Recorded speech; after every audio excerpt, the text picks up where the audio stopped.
Mesdames et messieurs, merci de nous retrouver une fois encore pour la causerie matinale de ce jeudi avec nos invités que je vais présenter tout de suite. Victor Boko, bonjour Victor. Bonjour Théodule, bonjour aux téléspectateurs. Très bien, je rappelle que vous êtes spécialiste des questions électorales. Effectivement. Là, vous n'êtes pas là, vous n'êtes pas sur le plateau pour ces questions. Vous êtes également membre de l'Observatoire de la jeunesse pour le développement et la citoyenneté. Exactement. Très bien, merci d'être des nôtres. Merci de nous rejoindre pour la nouvelle saison. Hein. Effectivement. Et puis, comme Victor peut en cacher un autre, nous retrouvons Dr Victor Ogbedo. Merci d'être toujours présent. C'est moi. Merci beaucoup et bonjour téléspectateurs.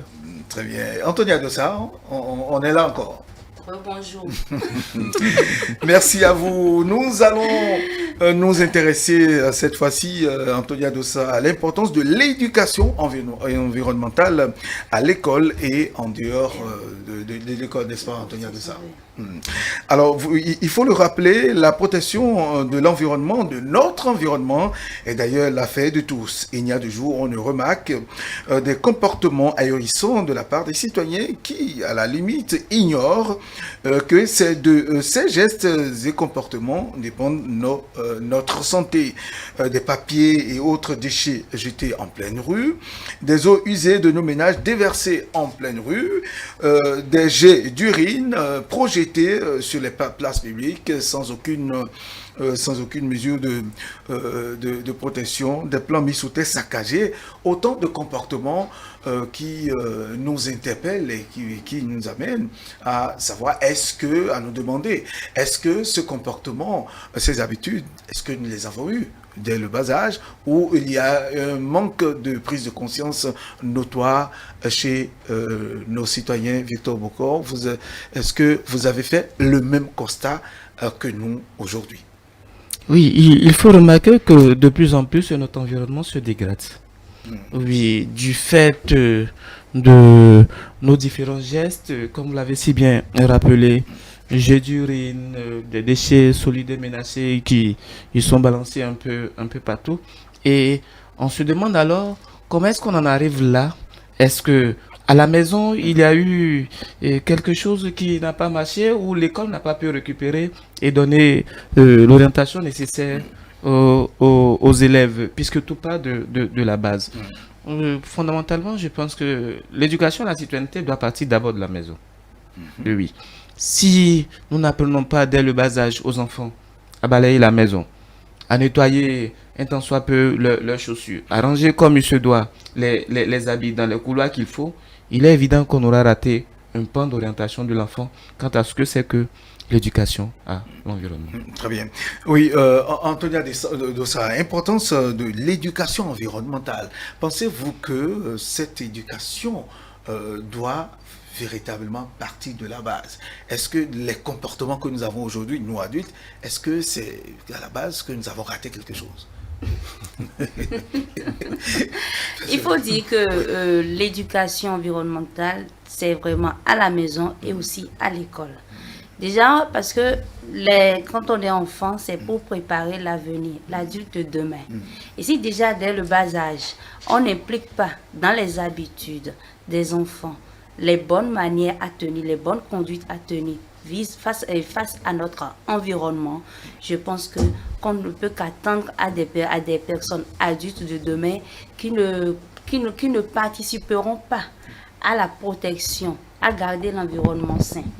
Et déjà, dès le bas âge, je prends par exemple dans nos ménages, lorsque l'enfant sait que déjà dès le matin, je dois arranger d'abord mon lit. Dès que je me lève, je dois d'abord arranger mon lit. Lorsque je me lève, je dois nettoyer ma chambre. Vous pensez que cet enfant, lorsqu'il sera adulte, il ne peut que continuer à avoir ce comportement-là. Lorsque l'enfant, une fois à l'école, parce que je sais bien, dans certaines écoles, il y a des groupes de balayage, de nettoyage. On sait que de lundi, c'est tel groupe qui nettoie la classe, tel jour, c'est tel groupe qui le mardi, et ainsi de suite, durant toute la semaine. Mais lorsque un enfant paresseux qui ne veut pas s'exécuter, qui ne veut pas faire cela, il faut s'attendre que demain, cet enfant ne peut que vivre dans la saleté. Lorsqu'il revient en classe, il ne sait pas qu'il doit nettoyer sa chaise, par exemple, parce qu'il y a la poussière autour de lui. Attendez-vous que demain, cet enfant ne sera pas un enfant qui vivra dans un environnement propre. Et cela va de même aussi lorsque, devant la salle de classe, il y a des ordures, par exemple, ou dans sa maison, il constate des déchets. Il faudrait que l'enfant ait ce réflexe-là d'enlever, de débarrasser autour de lui tous ces déchets-là. Et mieux, quand l'enfant ne le fait pas, je pense qu'à la maison, les parents doivent pouvoir dire: mon enfant, débarrasse-toi. Dans ton environnement, tu dois vivre de telle manière et autre. Donc, déjà, dès le bas âge, il faudrait qu'on inculque, qu'on apprend aux enfants les bonnes conduites à tenir, ou les bons comportements à tenir pour avoir son environnement. Et si on ne le fait pas, il faut s'attendre à ce que ces enfants, une fois grands, ne peuvent que demeurer et vivre dans la saleté. Et ainsi de suite, ils vont aussi le faire à leur progéniture. Très bien. Docteur Victor Guedo, oui, aujourd'hui, nous décrions le comportement, les habitudes comportementales malsaines que nous avons qui détériorent notre environnement. Est-ce que c'est parce que nous, adultes d'aujourd'hui, nous avons raté quelque chose au départ? Est-ce que c'est quelque chose qu'on a perdu? Absolument, cher ami. En fait, je pense que je ne dirais pas plus. C'était clair que c'est depuis la maison, depuis, n'est-ce pas, l'éducation des parents, que on prend le pli. Si aujourd'hui nous constatons tous ces comportements, il ne faut pas aller chercher loin. Il faut d'abord nous interroger qu'est-ce qui se passe aujourd'hui dans nos ménages. Je crois que c'est très important. Et vous savez, autant que nous sommes adultes aujourd'hui, on peut constater aisément que, eh bien, il y a des traits de caractère en nous, il y a des habitudes ancrées en nous, et que ces habitudes n'ont pu, n'est-ce pas, se forger que lorsque nous étions, n'est-ce pas, à la maison, dans les ménages, nos parents nous ont inculqué ces habitudes. Et si ça rate, il n'y a rien à faire. C'est que ça va, n'est-ce pas, se révéler, et par la suite, n'est-ce pas, dans nos comportements. C'est vrai que les autres étapes, on va y arriver peut-être, l'école, tout ça, on leur rôle à jouer. Mais il faut partir d'abord, n'est-ce pas, de la maison. Certainement que vous avez vu des habitudes aujourd'hui, des habitudes qui continuent encore, que vous déplorez déjà à la maison. En tant que spécialiste des questions de l'environnement, que vous décriez et qui vous interpelle, qui vous dit attention, ça, cet adulte, cet enfant, s'il continue dans cette lancée, c'est clair qu'il ne comprendra pas. Et en tant que spécialiste de la question, ça vous froisse certainement. Absolument. Oui, absolument. Nous voudrions bien que vous nous dénonciez, par exemple, ces comportements. Le gros problème que nous on rencontre en tant qu'environnementaliste, c'est que on peut noter partout, n'est-ce pas? J'ai dit que l'environnement se porterait mieux si simplement nous, en tant que citoyens, nous adoptons les bons comportements. Parce qu'aujourd'hui, ce qu'on fait ressemble un peu à un travail un peu de fou. Parce que, excusez-moi, nous dépensons des milliards pour régler des plans environnementaux que nous pouvons régler simplement en adoptant les bons comportements. Donc, et ces comportements-là, aujourd'hui, on essaie de pouvoir sensibiliser, de rappeler, mais on s'est dit, n'est-ce pas, qu'il y a quelque chose qui est raté déjà. Puisque aujourd'hui, vous allez voir des programmes qui sont orientés vers les écoles, c'est pour rattraper. Parce qu'on se dit, nous, adultes, peut-être pour certains adultes, c'est peut-être trop tard. Parce qu'en réalité, on a constaté, n'est-ce pas, que malgré tout ce qu'on fait comme campagne de sensibilisation, ça ne change pas parce que c'est comme ancré en nous. Eh bien, c'est depuis la base. Donc, le problème principal que nous avons aujourd'hui dans tous les secteurs de l'environnement, que ce soit dans la gestion des déchets, que ce soit tous les problèmes qu'on a par rapport à la pollution de toutes sortes, etc. Eh bien, tout cela, il n'y a rien à faire. C'est que quelque chose, on a raté quelque chose à la base. Et ça, là, c'est difficile de rattraper. Parce que lorsque les habitudes se forgent en nous, c'est difficile, n'est-ce pas, de pouvoir les changer. Difficile de les changer, mais il faudra s'appesantir sur la postérité, la jeunesse. C'est pourquoi est-ce qu'il ne faudrait pas désormais qu'il y ait un programme bien clair, bien fixe et précis dans nos écoles au cours primaire par rapport à la protection de l'environnement? Je pense moi pas que c'est un processus. C'est vrai, et vous me permettrez de faire un bémol. S'il est vrai que l'éducation à la citoyenneté part de la maison complétée à l'école, il est évident que l'éducation à l'environnement doit être appuyée, accompagnée par le pouvoir public. Je m'explique. Si tant est que vous vous retrouvez dans une ville ou dans un endroit donné, dans notre environnement, et qu'il se fait que vous n'aviez ni toilette publique, qu'il se fait que vous ne trouvez pas de poubelle, alors ces facteurs vont vous conduire inconsciemment ou consciemment à agir contre votre environnement. Comme pour dire... D'abord, si vous le permettez, nous voulons partir de la jeunesse, de l'éducation, du cycle. Peut-être adulte aujourd'hui a perdu quelque chose, mais pour la jeunesse, les enfants de demain, avec tout ce qu'on investit aujourd'hui et pour l'environnement, est-ce qu'il ne faudrait pas partir de l'école à travers un programme bien fixe et précis, en associant peut-être les spécialistes de la question, savoir qu'est-ce qu'il faut enseigner à l'enfant depuis l'école, l'école primaire, secondaire, à l'université et dans son environnement immédiat. Il est évident que l'éducation à l'environnement doit être continuelle. Autrement dit, cela mérite d'être appuyé, renforcé dans nos écoles. Je ne doute pas qu'il y ait des programmes dans ce sens-là. Et peut-être faut-il renforcer davantage, peut-être faut-il encourager au travers d'autres programmes didactiques pour amener l'enfant justement à comprendre et à suivre le pas.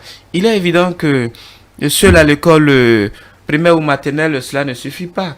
Et quand on sait que c'est tout un processus, pouvoir rattraper cela au niveau des collèges, même à l'université, me paraît fondamental pour amener les uns les autres à comprendre la nécessité de l'éducation à l'environnement. Il faut préciser que l'éducation à l'environnement est intimement liée au développement durable. Autrement dit, comment est-ce que les populations, les acteurs s'organisent à ne pas détériorer ce qui existe aujourd'hui et préserver l'environnement pour les générations qui viennent. C'est un gros problème. Quand on y regarde de près, nous avons plus intérêt à investir justement dans la sensibilisation. Nous avons plus intérêt à accompagner avec un programme cohérent, quitte à éviter de dépenser, comme le disait tout à l'heure le docteur, éviter de dépenser énormément pour rattraper justement les dégâts. Oui, Antonia, votre avis sur la question, c'est vrai, certainement qu'il y a un programme par rapport à l'éducation environnementale, mais de façon précise et claire. Est-ce qu'il ne faudrait pas faire un travail C'est vrai, il y a déjà un effort qui se fait déjà dans les écoles. Par exemple, je peux dire, au cours de l'ancien programme avant, il y avait le civisme. Le cours de civisme, par exemple. Le cours de civisme, il y a aussi il y avait ça avant. Et il y a la protection de l'environnement. Et tout ça, on amène les enfants à planter des arbres, par exemple, à l'école, à nettoyer la cour de l'école, etc. Il y a ça.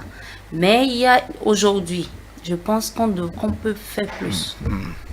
On peut faire plus pour amener les enfants. Parce que plus les enfants sont éduqués à l'école, une fois à la maison, ils pourront dire aussi à leurs parents, le maître nous a dit ci et ça. La maîtresse nous a dit, mais il faut avoir tel comportement. Hein. Parce qu'aujourd'hui, avec les enfants qui sont tellement intelligents, lorsqu'on inculque ces comportements, lorsqu'on éduque, lorsqu'on apprend à travers des matières, des disciplines plutôt aux enfants, je suis sûre, une fois à la maison, dès que les parents, ou même dès qu'ils constatent aussi qu'il y a quelque chose qui ne va pas, ils pourront dire, une fois... Quand nous étions à l'école, notre maître ou notre maîtresse nous a dit, mais c'est tellement, il faut faire ci et ça, hein, papa. Maman, il faut faire ci et ça. Non, ce que vous avez déposé ici, cela ne se fait pas. Non, et même mieux, ces enfants, lorsqu'ils se retrouveront aussi dans la ville, ils verront par exemple quelqu'un uriner un peu partout, ils pourront dire, mais on nous a interdit ça à l'école, qu'on n'urine pas un peu partout. Donc, je peux déjà dire, c'est vrai, il y a des programmes qui existent, mais on pourra mieux faire encore pour amener les enfants à inculquer ces comportements, à avoir ces comportements vis-à-vis de l'environnement. Très bien. Et ça, je retourne la question à Victor Bokor qui voulait l'évoquer tout à l'heure, la sensibilisation. C'est vrai, l'État dépense des milliards pour la protection de l'environnement. Nous prenons par exemple tout ce qui est planté aujourd'hui sur les nouvelles voies. Alors, ça participe de l'écosystème, de la protection de l'environnement et tout. Mais aujourd'hui, alors, est-ce que les Béninois savent qu'ils ont un travail à faire, que ce n'est pas forcément le gouvernement qui viendra entretenir ces plans qui sont devant leur maison, qui embellissent leur maison? Il est évident que quand vous sortez de la maison et que vous devez uriner dans la nature, vous devez vous poser 1001 questions. Autrement dit, les Béninois sont informés quant au comportement qu'il faut avoir vis-à-vis de l'environnement. Ceci dit, il y a forcément qu'à des moments donnés, on déroge aux règles. Et ma foi, la sensibilisation reste et demeure la chose la plus importante pour amener les populations à comprendre qu'il est important d'avoir une éducation environnementale, il est important de préserver notre environnement et que cela y va, non seulement de notre santé, mais du legs que nous laissons aux autres. Je voudrais continuer en disant ceci. S'il est vrai que les populations doivent jouer efficacement leur rôle, je reviendrai encore en disant autre, il est important que le gouvernement accompagne efficacement, appuie justement cette volonté des populations en disposant dans les endroits qu'il faut, l'urinoir qu'il faut, la poubelle qu'il faut, pour inciter les populations à avoir le geste environnemental qu'il faut.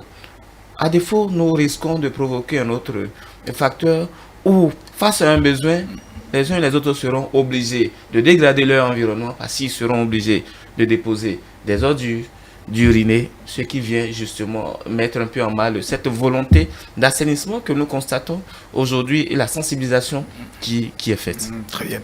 Oui, docteur Victor Bédo, oui.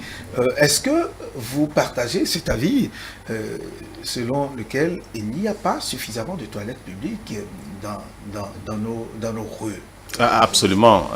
Et ça pose un problème de développement aussi, oui. Absolument, absolument. Je ne sais pas si ça vous est arrivé, mais il y a eu des situations où des Béninois, peut-être en dehors du pays, se retrouvent dans d'autres pays, et on voit deux comportements différents. Tout simplement parce que les contextes sont différents, et tout de suite, je sais pas, même si c'est des stades, des trucs, chacun de nous, on a vécu un peu ça. Parce que à chaque coin de rue, vous avez les poubelles qui sont là. Si vous avez quelque chose en main, vous avez la possibilité de déposer peut-être à 10 mètres, 20 mètres, parce que la poubelle vous interpelle. La poubelle est là, vous voyez bien fait, et vous déposez, etc. Et vous n'avez pas... Vous n'êtes pas obligé d'aller commencer par erronner, chercher où est-ce que je vais erronner, parce que partout, vous allez voir à des endroits donnés, toilettes publiques, etc. Donc, les infrastructures, les équipements qu'il faut, la disponibilité de ces équipements pousse déjà l'individu à pouvoir adopter, n'est-ce pas, de bons comportements. Donc, il est indéniable que si on peut sensibiliser, et si ce n'est pas accompagné, n'est-ce pas, de ces dispositions, il est difficile, n'est-ce pas, pour l'individu de pouvoir adopter les bons comportements. Mais tout cela, je dirais que c'est en aval. Et en amont, d'abord, c'est la question de l'éducation. Oui. Parce qu'il arrive aussi, lorsque vous faites un temps de l'autre côté, vous revenez ici, que vous soyez obligé de garder votre truc d'arachide en main, mais dans votre poche jusqu'à la maison. Parce que même s'il n'y a pas la poubelle au bord de la rue, parce que vous avez pris le temps, n'est-ce pas, de pouvoir adopter un certain nombre d'habitudes et qui restent et qui vous poussent, n'est-ce pas, à pouvoir aller jusqu'au bout. Donc, les deux sont liés. L'éducation, mais aussi le minimum, n'est-ce pas, de dispositions qu'il faut prendre pour faciliter les bonnes habitudes, les bons comportements pour préserver vraiment notre environnement. Mais il y en a qui continuent de déverser les eaux usées dans les carnivaux. Mais vous avez dit les eaux usées dans les carnivaux, ça c'est un exemple typique, mon cher ami. Regardez par exemple la question des eaux usées. C'est un très bon exemple. Vous voyez, nous n'avons pas... Vous voyez ce qu'on a dans nos rues, ce sont les caniveaux. C'est pour les eaux pluviales. Ce n'est Voilà. pas pour les eaux usées. Parce que, évidemment, lorsque nous avons un système de collecte d'eau usée, ça débouche toujours sur une station de traitement, n'est-ce pas, de ces eaux usées. Parce que, évidemment, la charge polluante de ces eaux ne permet pas, n'est-ce pas, qu'on les déverse dans la nature. Donc, ce que nous avons là ne débouche pas sur des stations de traitement des eaux usées, mais sur les exécutoires d'eau comme la lagune et autres, parce que c'est des caniveaux pour les eaux pluviales. Donc, l'individu qui n'a pas un système individuel chez lui, eh bien, qui a ses eaux usées, eh bien, vous voyez, ils viennent au bord pour déverser. Ça veut dire que la disponibilité des infrastructures permettant d'adopter de bons comportements, si ce n'est pas le cas, ça pousse à de l'incivisme. Et c'est exactement ce qu'on constate par rapport Et c'est ce à que des- nous devons combattre, en fait. C'est ce que nous devons combattre. Exactement, exactement. Pour que on ne se dise pas, il faut seulement sensibiliser. Je suis entièrement d'accord. En plus de la sensibilisation, on doit créer les conditions pour faciliter à l'individu l'adoption, n'est-ce pas, de ces bons comportements-là. Très bien. Et l'autre chose, l'entretien des plans qui sont mis sous terre Oui. pour la protection de notre environnement, pour l'écosystème. Oui. Alors, certainement que vous observez des comportements où, c'est d'ailleurs, les rues asphaltées aujourd'hui, on en voit, sont en train d'être exploitées. Mais il y en a qui pensent que c'est le chef quartier, c'est l'État qui viendra arroser, par exemple, ces plans qui sont devant leur maison. Oui, C'est ahurissant. absolument, absolument, absolument. Et ça nous amène aussi à revenir, n'est-ce pas, sur le processus de mise en place, n'est-ce pas. Moi j'ai vécu un cas dans le quartier, dans le 8e arrondissement. Il y a eu l'axe qui quitte le rond-point 16 ampoules, par exemple, de la Bossa jusqu'à la station. Vous allez voir que les arbres sont bien faits. Et puis, c'est très verdoyant. Parce que je me souviens du processus. Dès que le programme a été élaboré, il y a un travail minutieux d'implication des riverains dans ce processus-là. Et ça, j'ai beaucoup aimé en son temps parce qu'en réalité, il y a eu d'abord la sensibilisation des maisons. On va mettre, n'est-ce pas, des arbres devant. Et ils ont participé aussi à réfléchir, n'est-ce pas, sur les espèces qu'il faudrait mettre en place, etc. Et on nous a demandé, à notre organisation, d'identifier, n'est-ce pas, ces riverains pour qu'ils participent même à l'arrosage, l'entretien de ces plants.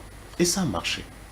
Alors, si du jour au lendemain, vous réveillez, vous trouvez, n'est-ce pas, qu'on a planté des arbres devant votre maison, évidemment, s'impliquer ou commencer, n'est-ce pas, à l'entretenir, vous allez vous poser des questions. Est-ce que Donc, nous sommes en train, n'est-ce pas, d'insister encore sur le problème, n'est-ce pas, d'implication des riverains dans ce processus. C'est vrai, un arbre, c'est un arbre. Si c'est planté, c'est pour le bien-être des populations. Mais on aura encore à gagner si ils étaient intimement impliqués à ce processus. Là, l'entretien devient très facile. Je ne dis pas que ce n'est pas le cas. Mais c'est bon d'insister là-dessus pour que le citoyen qui est là, il voit, n'est-ce pas, que c'est sa chose. Ces plans qui ont été mis en place, c'est pour son bien-être et qu'il a intérêt, n'est-ce pas, à pouvoir travailler, à les entretenir pour que cela puisse vraiment se développer. Donc, ça va au-delà de la sensibilisation. C'est tout le processus d'implication, de travail communautaire avec, n'est-ce pas, les élus locaux pour que toutes les populations vraiment se sentent vraiment impliquées et prennent la chose, n'est-ce pas, comme leur chose et participent effectivement à l'entretien et de ces plans-là. C'est fondamental. Très bien. Oui, M. Bokor? Non. S'il est fondamental d'impliquer les populations dans l'éducation environnementale, il est tout à fait aussi important d'aider. Moi, j'insiste surtout là-dessus, d'aider les populations à prendre la meilleure décision et donc de les sensibiliser davantage. Partant de là, nous étions en train de dire que l'éducation à la base, elle est importante. C'est vrai, à la maison, un travail sera fait, à l'école, ce sera renforcé, mais il n'y a pas que les enfants, les élèves qui contribuent à la dégradation de l'environnement. Il y a que les adultes également doivent jouer un rôle dans la préservation de notre environnement et donc jouer un rôle dans l'éducation environnementale. Prenons un exemple typique, un agriculteur qui a son champ et qui n'utilise pas justement les pesticides qu'il faut, il va créer des conséquences à la terre. Les déchets qu'il aura utilisés en termes de pesticides vont contaminer la nappe, va s'étendre. D'autres acteurs vont boire de l'eau. C'est un désastre environnemental. Et donc, il est important d'éduquer tous les acteurs de la chaîne, les enfants notamment, pour que déjà un comportement s'observe et que cela soit communicant, mais également les adultes qui à un moment donné n'ont pas pu prendre part par ce circuit et donc n'ont pas eu l'information nécessaire. Il faut pouvoir rattraper cela pour que chaque acteur à son niveau puisse jouer un rôle efficacement dans l'éducation environnementale. Pourquoi là, au thème que les uns et les autres soient plus soucieux de l'environnement, soient plus regardants du comportement que les uns et les autres font, qui ont pour conséquence de dégrader la nature, mais que l'État en amont puisse en assurer justement la bonne exécution en mettant à la place qu'il faut, pas forcément les acteurs, mais les infrastructures qu'il faut pour aider à la décision, pour appuyer les acteurs à avoir le comportement qu'il faut. J'ai voulu relever tout cela pour dire en fait que notre environnement qui est composé de l'eau, de l'air, de la faune, de la flore, des interactions que nous avons entre nous, reste une dimension tout à fait importante si tout cela n'est pas considéré. Parce que si l'eau est polluée, c'est l'environnement qui est pollué. Si la terre est dégradée, c'est notre environnement qui est pollué. Si l'air que nous devons respirer est pollué, c'est notre environnement qui est dégradé. Et cela a des conséquences sur le reste. Nous allons utiliser les instruments que nous avons aujourd'hui. Nous allons détruire ce qui reste de notre planète. Mais qu'est-ce que nous léguons justement à ceux qui viennent? Et comme pour dire qu'il est nécessaire que les différents acteurs jouent pleinement leur partition et que l'aide à la sensibilisation, le renforcement de l'éducation à la citoyenneté reste primordial et reste une question encore. Oui, Antonia Dossa, est-ce que vous observez ce qui se passe sur nos berges lagunaires? Les berges lagunaires aujourd'hui, un peu partout. Vous observez ce qui se passe? Aujourd'hui, comparativement à hier. Oui, en tout cas, ce qui se passe d'habitude, jusqu'à l'heure où nous non, mais parlons. actuellement, il y a on sait que notre berge lagunaire, tout a été refait. Là, maintenant, lorsqu'on prend, par exemple, au vu de tout ça, l'action du gouvernement, la touche du gouvernement, et là, c'est devenu plus bon, on dirait. On peut aller même rester là et se reposer. Or, avant, lorsque vous prenez par exemple, je prends lorsque vous prenez par là, l'air que vous inspirez d'abord, c'est de l'air pollué, ça pure. Et il y a aussi des déchets. Mais aujourd'hui, lorsque vous prenez par là, c'est beau. C'est attirant, c'est attrayant. Et on a tendance, lorsqu'on passe par là, quelqu'un qui était venu peut-être il y a 2 ans, lorsqu'il vient aujourd'hui, il pourrait se poser la question, est-ce que c'est le même lieu?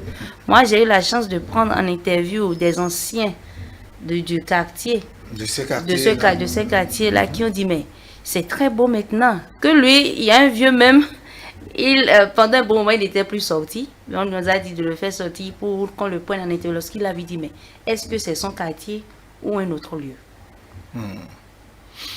On dirait qu'il se retrouve dans un autre environnement. C'est bien son lieu. Et là, c'est vrai, la sensibilisation se fait. Il y a jusqu'à présent les forces de l'ordre là qui essayent de sensibiliser, qui essayent de faire la répression. Parce que certes, l'environnement est beau, tout est bien fait, mais s'il n'y a pas le citoyen, le béninois que nous sommes, nous aimons qu'on nous fasse la répression. C'est-à-dire, il doit avoir les forces de l'ordre là tout le temps pour dire aux citoyens, ne jetez pas les ordures, ne venez pas vous installer.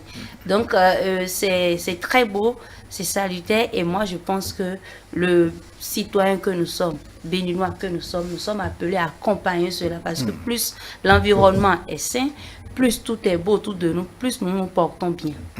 Oui, Dr Guedo, comme l'a dit Antonia Dossa, plaisant, attrayant, mais sur d'autres facettes, sur d'autres terrains, on observe de ces comportements. On voit encore des tas d'ordures.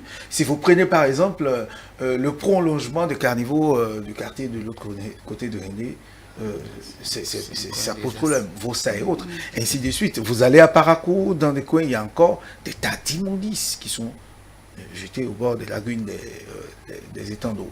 Ça pose, c'est un problème. Oui, en fait, tout n'est pas encore réglé.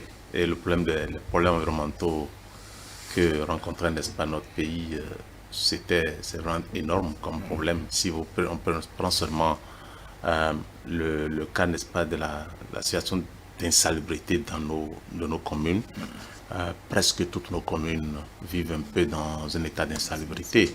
Vous savez, on sait que Cotonou, c'était un peu criard, les villes comme Porto Novo, Ouida, etc. C'est pour ça qu'on a parlé du Grand Nokoué. Du Grand Nokoué, avec les 5 communes. Et là, comme elle a si bien dit, on voit quand même déjà des changements qui apparaissent et qui nous donnent beaucoup de leçons. Parce que, en fait, cet exemple de la Belge lagunaire vient encore nous reconforter dans le fait que c'est une combinaison de mesures qui donne des résultats. Il y a la sensibilisation, il y a la répression, il y a la volonté politique. Il y a que vraiment, on se décide de mettre des moyens, parce que c'est des moyens qui ont été déployés. Vous voyez un peu, pour emblayer, etc. Et on a mis en place de l'ordre. Donc, c'est une combinaison de tout cela. Je suis très heureux pour ce vieux, peut-être, qui est apparu, qui était très content. Mais si on avait demandé l'avis de ce vieux, parce que vous savez, pendant longtemps, c'était même les riverains qui s'opposaient à toute intervention, etc. Donc, ça veut dire que des fois, il faut prendre des décisions, il faut essayer, n'est-ce pas, d'amener les gens, n'est-ce pas, à pouvoir aller dans le sens qu'on ait de bons résultats. Donc, c'est très, très important. Et vous l'avez si bien dit, le point de l'insalubrité reste un problème important dans tout le pays. Parce que vous voyez dans les autres communes, évidemment, l'insalubrité est encore là. Pour la simple raison que la salubrité, c'est un problème de gros sous. C'est un peu de moyens. Vous voyez un peu, j'ai parlé, n'est-ce pas, des différents maillons de la chaîne de gestion des déchets. Le traitement, c'est le maillon le plus lourd en matière, n'est-ce pas, de coûts. Vous voyez, et dans la plupart de nos communes, on aborde un peu l'amont du système avec peut-être un système de collecte, on déplace un peu les déchets, mais il n'y a pas de décharge finale. Vous savez que dans tout le Bénin, on n'a que 2 centres d'enfouissement technique, il y a Ouessé, il y a Tacon. C'est tellement que la GDN serait en train de s'employer à en créer d'autres, pourquoi pas. Ah, il le faut. Il faut, n'est-ce pas, qu'en dehors, n'est-ce pas, de ce qui se fait dans le Grand Nokoué, eh bien, on puisse très rapidement voir comment l'étendre, surtout dans les grandes villes, n'est-ce pas, de notre pays. Et c'est ça qui fait que, en réalité, vous l'avez cité, quelques cas où on a des poches d'insalubrité qui persistent, mais qu'il faut vraiment essayer, n'est-ce pas, de régler. Et ça, c'est l'affaire de tous. Chacun a sa partition. Nous avons parlé depuis le ménage jusqu'à l'État, jusqu'aux communes qui ont une grande responsabilité, les ONG et les PTF, tous. La gestion des déchets, c'est multi-acteurs. Ce sont tous ceux-là qui se mettent ensemble pour que l'État soit au rendez-vous. Ce qui est plaisant, en tout cas, vous allez dans certaines villes de la sous-région, vous n'avez même pas la possibilité. D'ailleurs, dans les bus de transport public, il y a des poubelles qui sont là. Vous n'avez pas la possibilité de jeter ne serait-ce qu'un seul sachet. Et puis, vous allez au Nigeria à côté, vous ne pouvez pas au Ghana, au Rwanda, etc. C'est quand même plaisant. Et j'imagine que c'est de cela que le gouvernement actuel a voulu nous faire vivre, fait savourer cela en instaurant cette grande société qui est en train de faire du beau travail. Vous l'avez dit, l'environnement, la protection de l'environnement, c'est une question de gros sous. Et c'est cela. Vous avez eu la chance d'aller au Ghana, vous avez vu un peu comment la propriété des rues, tout le temps, les rues qui sont balayées. Franchement, vous faites un tour au Ghana, vous tombez des nues de savoir que c'est un pays africain qui est juste à côté du Bénin, pas trop loin. Vous voyez des populations qui sont très respectueuses, très soucieux de l'environnement. Le Ghanéen ne jette pas à n'importe quelle pièce les déchets un peu partout. Je me souviens que, encore étudiant, nous avons fait une sortie sur le Ghana. Il y a ce que nous appelons la boucle de la la CEDEAO, avec les bus universitaires, nous faisions le tour. Et arrivé au Ghana, l'un des nôtres a balancé par la fenêtre du bus une canette qui a été vidée. Bon. Un acte isolé, anonyme. Mais rassurez-vous, à plus de 2-3 kilomètres après, il y a eu des policiers qui nous ont arrêtés. Parce qu'entre-temps, il y a eu un citoyen qui a alerté la police de ce que nous avons balancé. Et pour ça, on nous a fait faire demi-tour. Pour aller chercher juste une canette. Nous tombions des nues quand nous sommes tombés devant cette réalité-là, comme pour dire qu'ailleurs, les gens soient un peu regardants, un peu plus soucieux de leur environnement. Je me dis que c'est peut-être cela qui a motivé, qui a encouragé le gouvernement ici, pas que des mesures manquent, mais dans la création d'un ministère de cadre de vie. Parce que l'appellation elle-même nous renvoie à l'idée qu'il y a cette volonté-là d'assainir, d'organiser et donc d'aider les populations à vivre dans un cadre un peu plus sain. Nous allons regarder cela de près et nous allons suivre. Nous espérons que les différents programmes qui seront mis vont nous aider, nous, à avoir la motivation nécessaire, à sensibiliser encore un peu plus les populations pour aller vers cet état de choses. L'autre sensibilisation sur laquelle il faut mettre un accent particulier, c'est dans nos différents marchés. Antonia, oui. La femme va... Oui, dans nos marchés. Les marchés que vous fréquentez. C'est vrai que dans nos différents marchés, la sensibilisation doit être prise au sérieux. On doit beaucoup sensibiliser. Et les femmes, parce que quand on parle du marché, dans les marchés, c'est beaucoup plus les femmes qui quittent leur maison. Ce sont les femmes qui quittent leur maison pour aller s'installer au marché, pour faire leur commerce. Et ça, durant toute une journée. Mais beaucoup plus, moi, je constate, il y a certaines personnes, je ne sais pas si c'est un réflexe, mais quand par exemple, ils finissent de prendre de l'eau avec le sachet de pure water, ils jettent ça dans le marché. Est-ce que, normalement, on doit penser aussi au niveau des marchés, des places pour qu'on puisse avoir des poubelles aussi au niveau des marchés, comme il y a des toilettes publiques aussi au niveau de ces... dans presque toutes les allées non, pas dans les allées, mais au moins à des endroits. Soit normalement, c'est le citoyen aussi m'est appelé à savoir que une fois dès que j'ai ce sachet, je dois pouvoir garder ça à une destination où je peux trouver une poubelle. Et mieux, dans les marchés, on trouve parfois des enfants, les commerçants elles-mêmes, leurs enfants se positionnent au niveau des allées et urinent. Ça, moi, j'ai vu plusieurs fois à Tokpa. Des fois, vous savez, au niveau des marchés, il y a des caniveaux, des petits caniveaux. Ils urinent, les grandes personnes, parfois, ils urinent et ils déversent ça dans ces caniveaux-là, dans des marchés. Donc, déjà, il faut dire, ce sont ces femmes-là, parce que le gouvernement, la police ne veut pas venir les suivre à chaque fois. Ça fait appel à une conscience personnelle. C'est le citoyen même, cette femme du marché qui doit pouvoir savoir que cet acte que je fais, ce n'est pas du tout bien pour mon environnement. Parce que là où elle déverse ça, c'est là où elle s'assoit, elle vend encore. Très bien. En conclusion, comme conseil, nous sommes presque à la fin. Oui, en conclusion, comme conseil... Qu'est-ce que vous conseillez par rapport à l'importance donc de l'éducation environnementale dans les écoles et en dehors? Quand on dit en dehors, c'est notre environnement. La toute première éducation, c'est nous-mêmes d'abord. Savoir que nous devons vivre dans un environnement sain. Nous devons vivre dans un environnement propre tout autour de nous. Il doit y avoir une propriété. En dehors de ça, dans nos écoles, il faudrait qu'on renforce encore ces programmes sur l'environnement. Les différents programmes, les différentes... oui, allez-y. Au niveau des écoles, il faudrait qu'on renforce aussi l'éducation, qu'on implique dans les programmes beaucoup plus l'éducation à l'environnement. Et dans nos ménages, il revient aux parents d'amener les enfants à savoir que autour d'eux, là où ils sont dans leur maison, la maison doit être propre. Et aussi, dans la ville, nous sommes appelés à ne pas uriner un peu partout, à ne pas jeter les ordures un peu partout. Et protéger aussi ces plants qui sont mis sous terre dans nos villes. Très bien.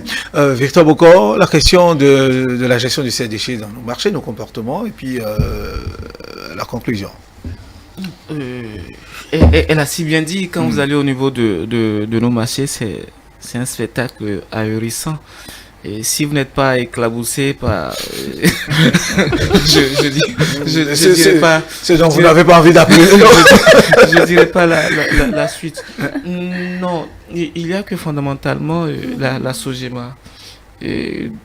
C'est cette structure-là qui se charge de la gestion des marchés a un rôle important à jouer dans la sensibilisation, mais également dans la modernisation des infrastructures au niveau de nos marchés. Il faut saluer peut-être cette volonté de réaménagement ou de reconstruction des marchés qui existent, souhaiter que cela prenne en compte ces quelques petites infrastructures qui permettent d'améliorer les conditions dans les marchés. Ceci dit, il est important aussi, au-delà des marchés, de saluer les différents programmes qui existent, qui aident justement à la sensibilisation sur l'éducation à la citoyenneté, tant au niveau des écoles, mais tant également des partenaires, des organisations non gouvernementales qui ont pris conscience de ce que le problème de l'environnement reste un problème épineux et qu'il faille l'attaquer comme il se doit. Il faut souhaiter simplement que le gouvernement renforce davantage dans la mesure de la sensibilisation, mais que l'individu également prenne conscience que dans le geste minimum, dans son interaction avec l'environnement, il est important d'être un peu plus soucieux, d'être un peu plus regardant pour éviter que cela n'amène à des problèmes environnementaux. Non, moi je vais terminer en disant merci à toutes ces organisations qui œuvrent pour nous aider justement à avoir un environnement un peu plus... Très bien, merci Victor Bocom. Docteur Victor Gbedo, spécialiste des questions de l'environnement. Oui, vous estimez que vous devez être sérieusement, je dis vous qui êtes du domaine, sérieusement associé à la sensibilisation pour donner d'autres orientations, c'est ça? Absolument, de toute façon, on le fait déjà. La plupart des organisations non gouvernementales qui s'occupent des questions de l'environnement, il faut vraiment saluer les efforts qui se déploient dans toutes nos communautés pour pouvoir sensibiliser les populations aux enjeux environnementaux et à les amener à s'engager et à être actifs pour la préservation, n'est-ce pas, de leur environnement. Et je dois aussi saluer les organes tels que ITélé pour le travail important que vous faites, puisque chaque fois ici, c'est aussi un canal important par lequel nous essayons, n'est-ce pas, de pouvoir conscientiser les populations sur les problèmes environnementaux et les comportements à adopter. C'est ce qu'on a fait déjà ce matin. Donc on ne peut, n'est-ce pas, que vous encourager. Merci. Parce que de toutes les façons, c'est un investissement important que, n'est-ce pas, d'agir sur l'homme. Parce que l'homme, il est l'alpha, l'oméga du développement. C'est lui qui il est au centre, il est au début, à la fin. Donc un homme qui est conscient, un homme qui est engagé, et je crois, n'est-ce pas, que c'est ça qui peut assurer, n'est-ce pas, le développement. Très bien. On ne peut que vous encourager. Merci beaucoup. Merci à vous, docteur Victor Gbedo, environnementaliste, spécialiste des questions de protection de l'environnement. Merci d'être venu, d'être des nôtres. On aura le temps de vous recevoir très souvent. Merci à Victor, merci à Antonia Dossa. Mesdames et messieurs, ainsi prend fin le matin de ce jour. La causerie a porté sur l'importance de l'éducation environnementale à l'école et en dehors. Merci d'être resté avec nous. N'oubliez pas la suite du programme juste après nous. Et le meilleur reste à venir sur ETélé. Merci. Très bonne journée de travail à vous tous.